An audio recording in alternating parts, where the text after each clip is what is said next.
My name is Jo Smith. I work as a researcher at the Organic Research Centre in the UK, and my area of research is agroforestry. At the broader scale, we have a lot of hedgerows in the UK, and traditionally they would have been used for many purposes, so to keep stock in, but also to provide wood fuel for local people, and also things like fruits and nuts for the local people as well. There's a traditional system called the wood pasture system, so that's with big trees and then animals grazing in the understory, whether that's cattle or pigs. Well, for hedges, I mean, they're traditional boundaries for their fields, but they're also protected, so farmers can get some funding from the government to look after the hedges, and that's really recognising their value as a landscape feature, but also for biodiversity as well and other ecosystem services. But for more modern agroforestry systems, there is no support from the English government at the moment. So the farmers ask us really, how do we manage these systems? How do we make them productive? How do we make them work economically?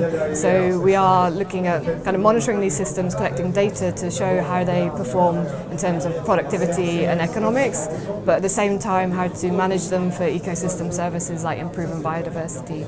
So we look at lots of different elements in terms of information on yields, information on pests and diseases, and also how to manage it, so comparing different types of management approaches.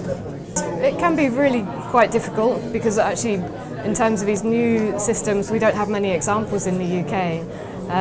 But what we try and do is work with the farmers to identify what are their key questions about the systems and start from there. So for example, we're working with an organic grower and he's just planted several different species of trees in amongst his organic vegetables, and he has questions about, so he's taken land out of vegetable production to plant the trees, but those trees won't actually deliver a product for several years. So how can he make best use of that understory in the tree rows to kind of add to the productivity of his system, as well as ensure that there's no negative effects on biodiversity and so on. So with him we came up with a plan to look at different crops for the understory.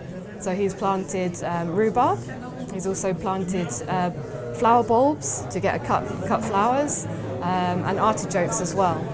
So we can compare how those systems develop, the products that he gets from them, and then kind of look at all the information relating to labour, the use of labour, and so look at the balances in terms of how productive it is, but does it work economically? So, I'm really excited to be here actually. I'm bringing information on our research, but it's so often you find that you have your head down, you're working really hard on your own research, and you forget about the wider application of that.